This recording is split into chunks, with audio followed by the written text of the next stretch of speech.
Good morning, boys and girls. How are we today? Wow, guys, I tell you, is Joe rubbing off on me or what, guys? I don't know. As much as I've been watching that guy screw stuff up, take a perfectly good economy and just trash it from day one. Yeah, I've been watching him, and I think some of that stuff's rubbing off on old Steve-O. I really do. I really think it's rubbing off on old Steve-O. That's scary. That is. I don't know, guys. Live and learn. Dumb and dumber. Dumb and dumber. Here's what I'm thinking right here. Okay? This is Dumb and Dumber. Now, you guys remember this? Little peppermint sticks. Little peppermint sticks. Isn't that nice? Let's see here. Woo-hoo-hoo! Ooh-wee. Yeah, I made a bunch of them. And I'm so pissed off right now, guys. Just see the whole jar? I'm not even going to save the jar. I'm not even going to save the jar. You see here, I've got this big trash bag over here. Yeah, you see this big trash bag? Yeah, the whole, there you go. There you go. All done with that. You know, like I told you guys in the past, you see old Steve-O doing something, just don't go wild and crazy like Joe and run out there and do it. Because, I tell you, watch old Steve-O, because he tells you, I'm going to do something. But just don't run out there and do it, because I don't know if it's going to work or not. Now, I'm not 100%, guys, 100% sure that those sticks did not terminate. Probably, I don't know, could be up to where it's $1,000 worth of bees. Yeah. Move forward and take 3 steps forward and 6 back. Yeah, right. No, we want to keep moving forward. And so I should have, hindsight's 20/20, like I always say. I should have taken maybe 4 hives, maybe 5 tops, and run experimentation. But no, I got to do 10 hives or more, right? Yeah, just burn out a bunch of bees. Well, I was putting in Amatraz. I never had issues with Amatraz in the past, but then I started comboing that with these sticks, because I was told these candies, put these peppermint candies in your hive and it will keep out the hive beetles. Well, I've been keeping out the hive beetles. I don't know why I had to jump over onto this crazy train when what I was doing with hive beetle barns was working. But I like to experiment, and sometimes my experiments are good and sometimes they are not good at all. And I think my gut feeling is on this, I toasted 7 to 10 hives. I don't know what yet. I still haven't got on this yard here. I didn't do my other yard. All those other bees in that other yard are hunky-dory. They're fine. No issues. No issues. I did Amatraz towels on them also. No issues. But these here in this yard, I've had some crashes. And I did yesterday, I took out a hive, found out it was dead. It was like 2.5 inches of bees all on the bottom. On these beefy beehives, I run them 10 inches high, the total height. So you've got a little crawl space underneath them frames, and it was just loaded with bees, dead, starting to smell like a dead horse. I noticed, you instantly notice when you got a feed jar that's not going nowhere, it's just sitting there full. There's an issue there when your other hives are drying up those jars. So anyway, I went in there, and sure enough, it was dead and starting to stink.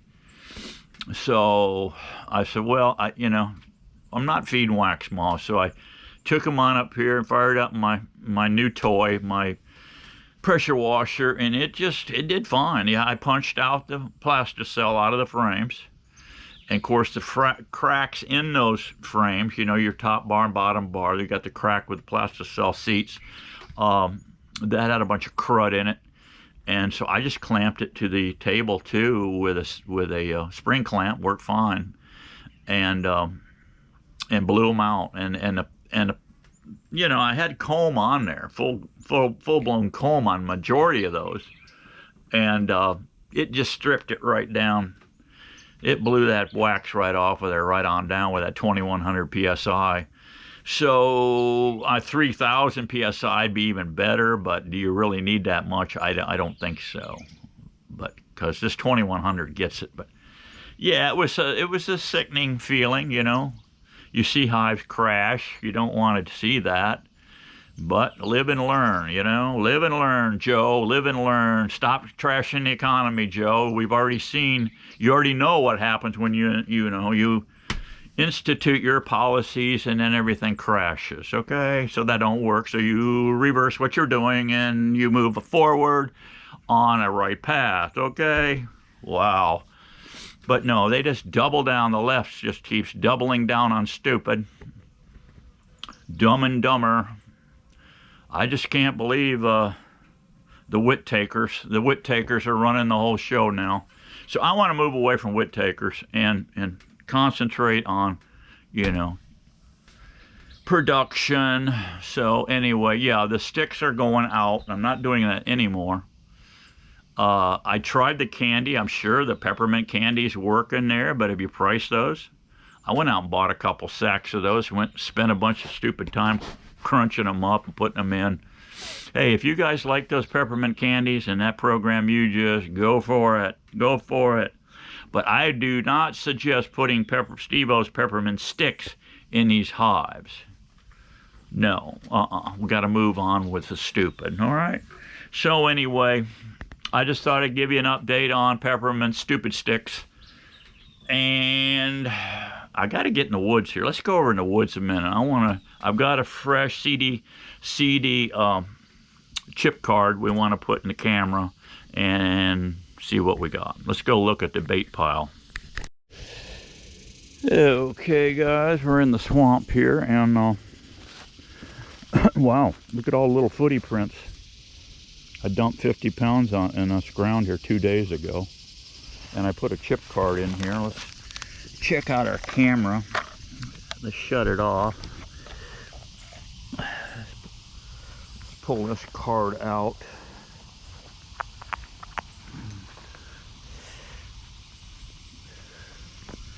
Let's install a new one. 32 gigabytes. You've got a little slider here, and see on the side of this thing, a little white thing that slides up and down. Make sure it's forward, so you can, because if you don't, you can't delete. You can't delete on that. So, okay, all right, it's lit up.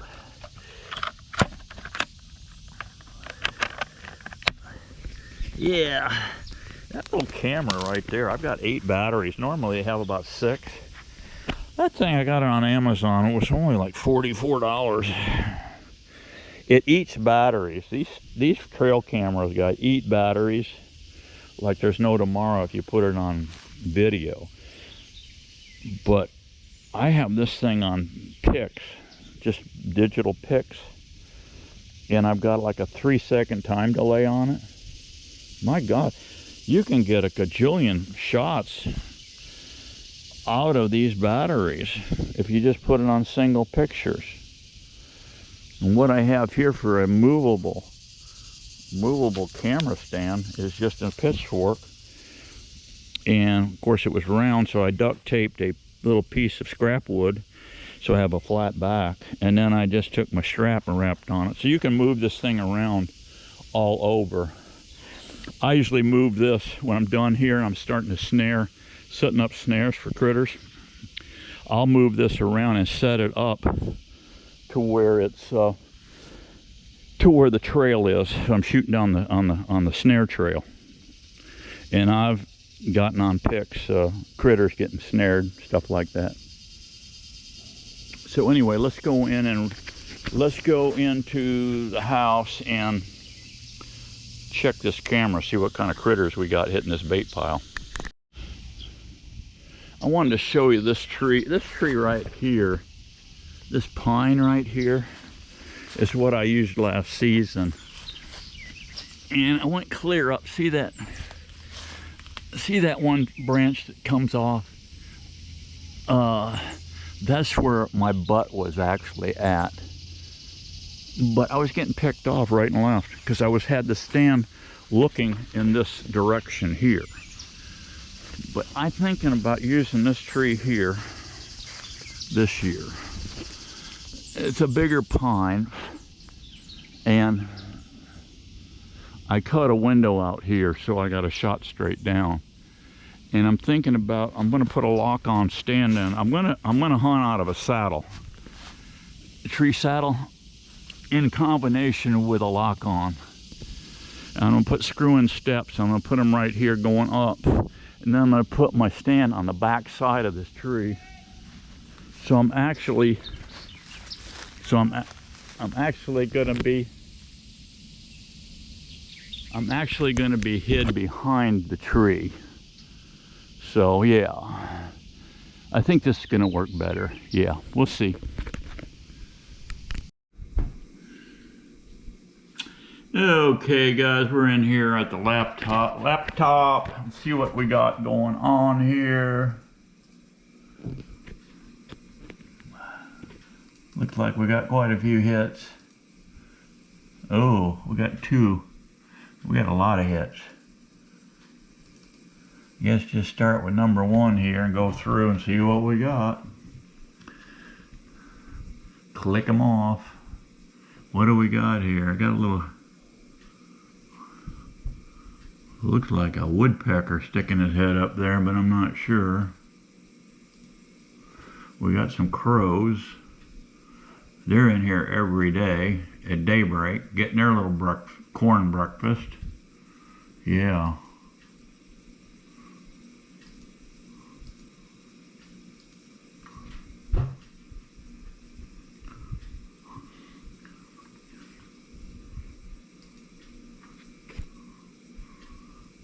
Got some limb rats, gray squirrels, got lots of those. More crows. More crow. Oh, look at there. Baby deer coming on in.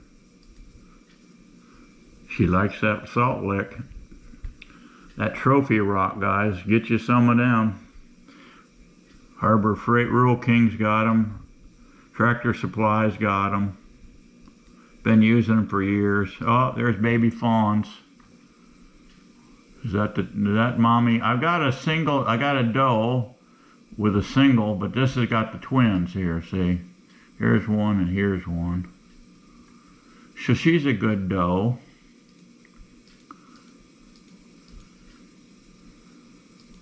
Our bow season starts here for whatever stupid reason, guys. I don't know what's going on with FWC, Florida Wildlife Commission. I don't know where their head's at, guys. All I can tell you is Michigan, you know, and granted, we're at 2 ends of the world here, Michigan and Florida. But it's too hot. It's too hot to hunt, all right? You kill something way out there, and your meat can get bad before you get everything processed. Michigan, bows, the first thing it opens, it runs a whole month, and that starts October 1. Runs for a whole month. Then you've got a little black powder season in there, and then you've got, I think it's only 2 weeks of modern gun. But in that amount of time, they lay down a semi-loads of deer, okay? So what's the big yank in Florida, FWC? What are you doing? Why are we opening in September? It's too flippin' hot. The bugs will literally eat you alive, and that's what turns off most guys. I've hunted Florida my entire life, with a little exception of about a 5 or 6 year stint up there in Michigan. We went back up there for a while, and I stayed. I mean, it don't make sense. I don't know what FWC is thinking. You You could do it just like Michigan does, guys. Open up bow in October. Make it October 1. It's still hot here in October 1 normally, but the season's starting to change. Run it for a whole month. Run a little black powder season in there. Then do a modern gun. You got plenty of time. The antlers don't fall off of these bucks until February something. So let it go. Let it keep going.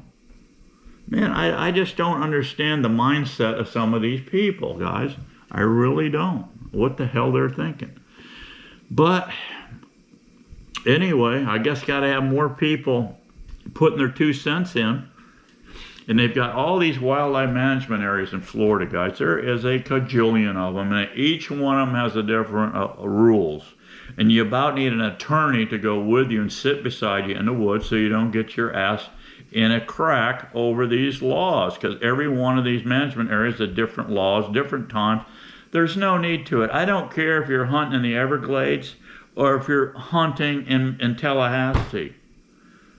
You can just do it the same dates throughout the entire state, just like Michigan does. I mean, I'm pretty much a Florida cracker, but I get what Michigan's doing. Yes. Unbelievable. Oh, I found I got a wild orange tree out here, and I picked a great big green orange. It looks like a huge lime. I'll tell you what, that kicked that club soda up a notch. Yeah. Don't use tonic water, guys. It's got high fructose corn syrup in it. It's pure poison. But anyway,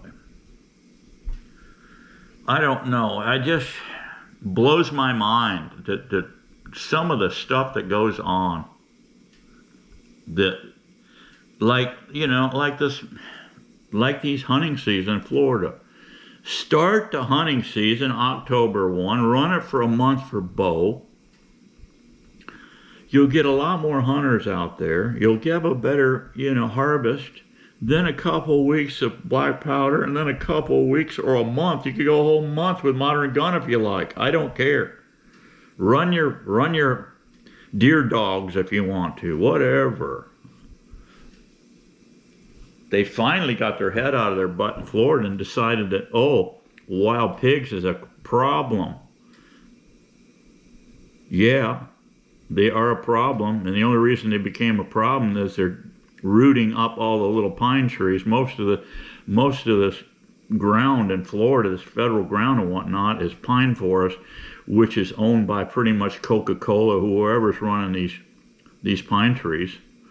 And the hogs are plowing up the trees. Well, that pissed somebody off, said that ain't happening. So let's do an all-out war on wild hogs.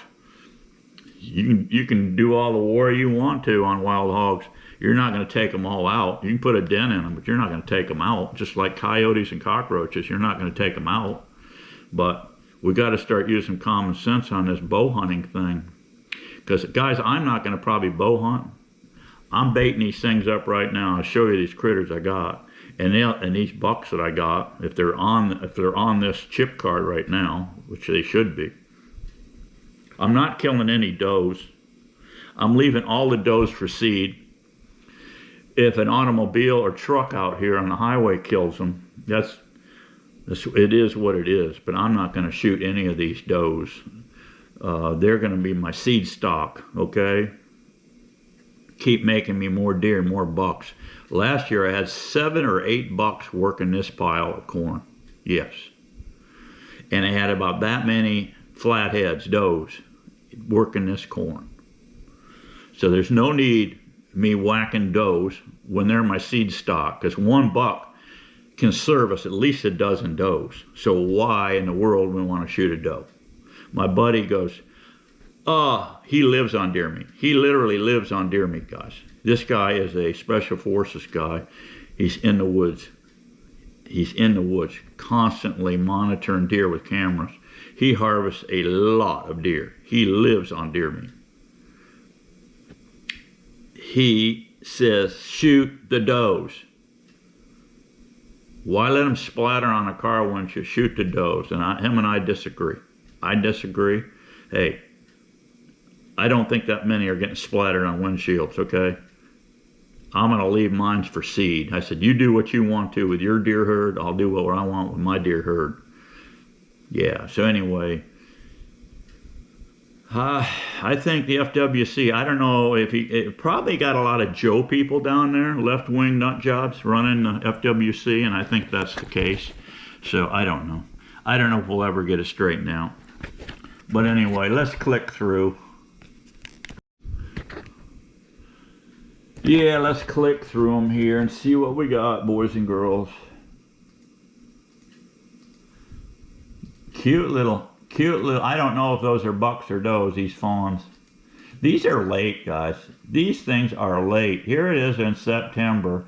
Normally, these little spotted guys here are like starting March. These guys here they're getting up there.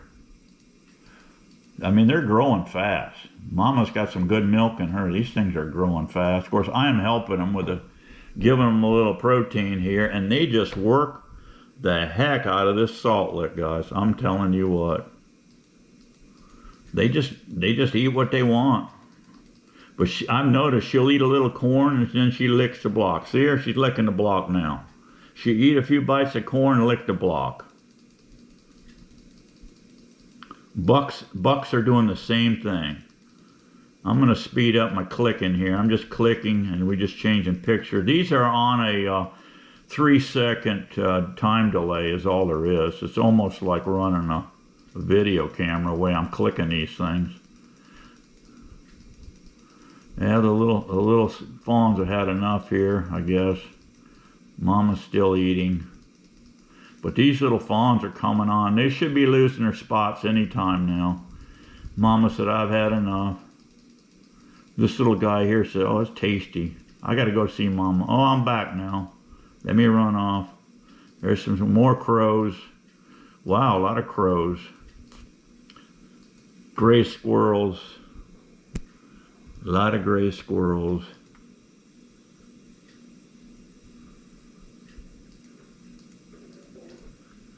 Fawn is back.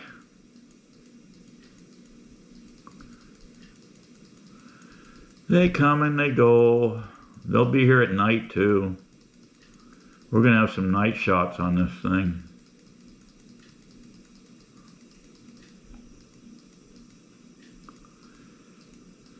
Cute little guy.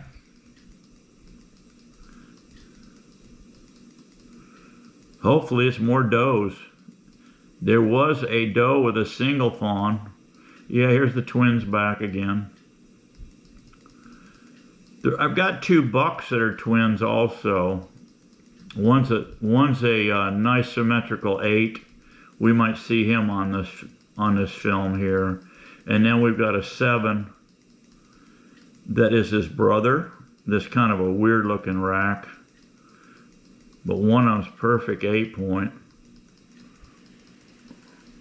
And that 8-point is also the one, guys, that got stuck with the arrow. There's a guy over to my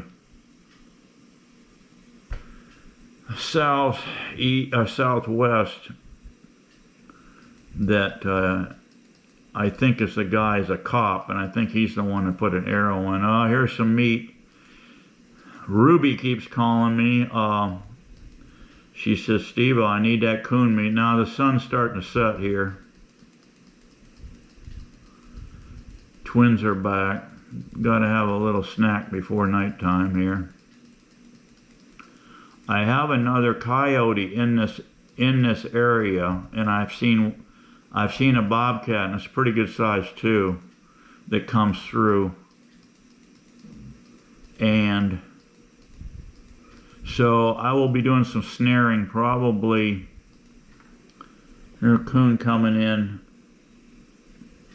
And the little fawns are checking out that coon.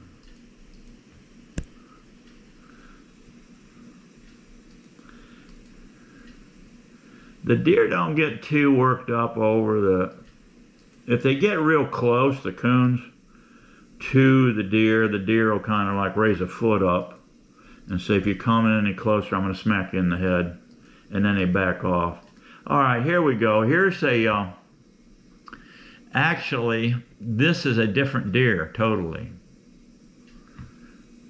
1, 2, 3, 4, 5, 6, 7 point. So this is buck number 3. Now this dude is brand new, guys. He just slid into my area. Yeah, he just slid into my area.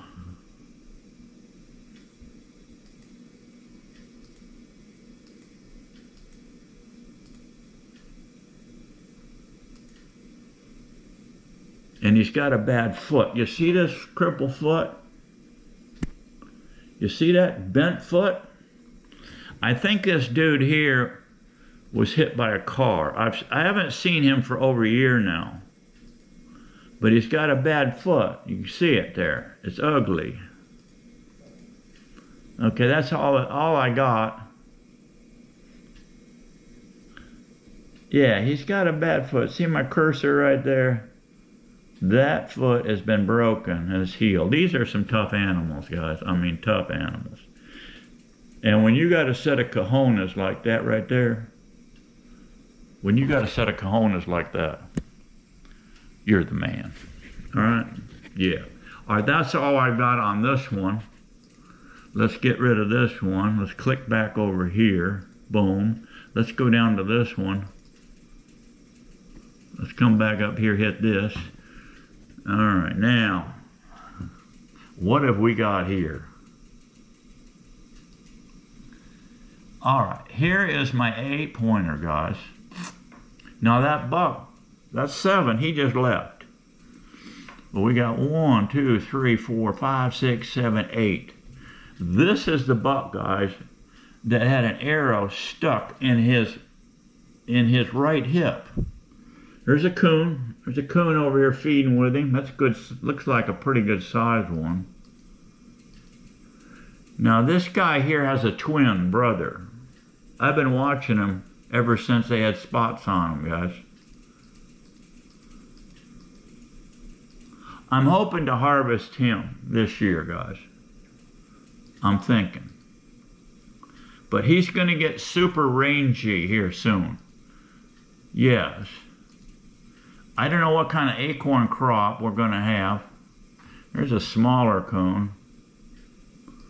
That's still a $10 coon.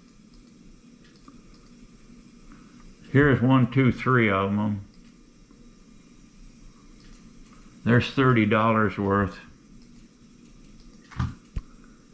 Yep, $30, guys, all day long.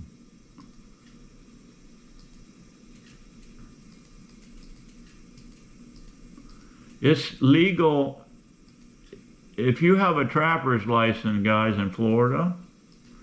I think it's $20, $25. But for me, being I'm an old geezer, once you pass 65, you get a freebie license. You can hunt free, you can trap free, and you can fish for free. Now, there is some limitations on special deals like a snook stamp, I think duck stamps. That's federal animals. You have to get duck stamps. Yeah. But yeah, we've got a few coon we need to eliminate. They just, you know, if you take out one, in Florida you take out one coon and 5 will come to its funeral, okay? I've been a trapper in Florida my whole life, so that's the way it works. And these guys here, these are all kits, and they talk about some rough and tumble fighting. Look at them. They're just fighting constantly. And these are litter mates. They, I mean, get vicious fighting each other. They're probably 2 little males trying to get dominant, so, you know. But look at them fight. Look at them fight. And they can go on fighting for a long time. It's unbelievable. Look at them. They're just tumbling and fighting. They get quite vicious.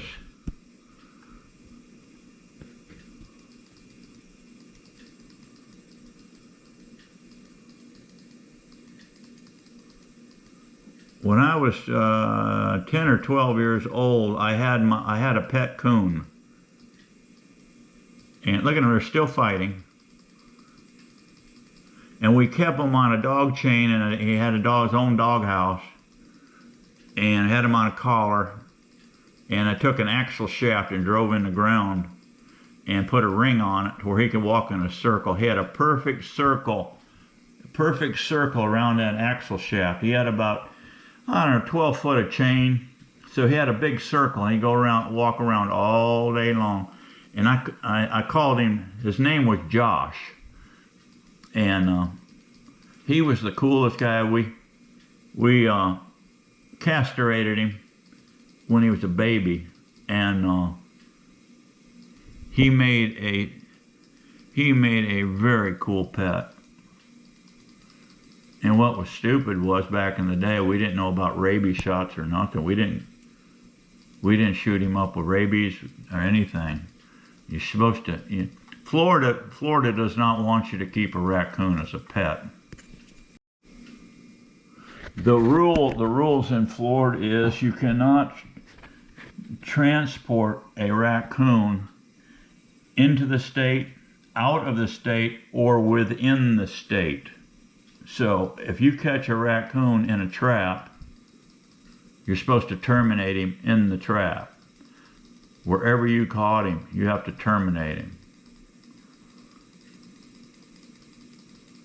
Just keep that in mind. If you plan on trapping raccoon in Florida, that's the rule. Okay, we're at daybreak here. That is this morning. This is this morning, these shots here.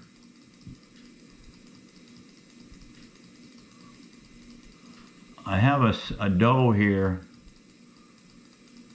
I don't know about this doe here. This could be a doe that lost her fawn. Probably due to a bobcat or coyote, I'm guessing.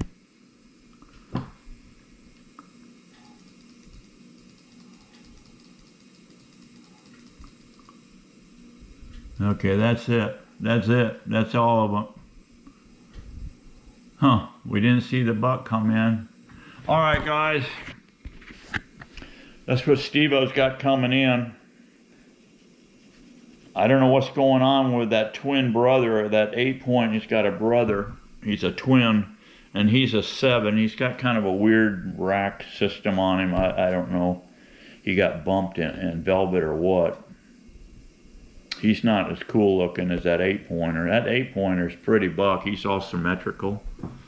And nice trophy. Miss Daisy said, if you harvest a buck, I do not want to see any more mounted bucks on the wall here. You are done, okay?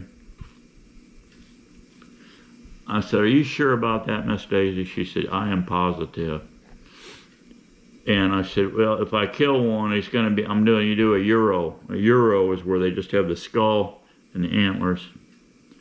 She said, whatever. I just don't want to see any more furry critters on the wall. You are maxed out.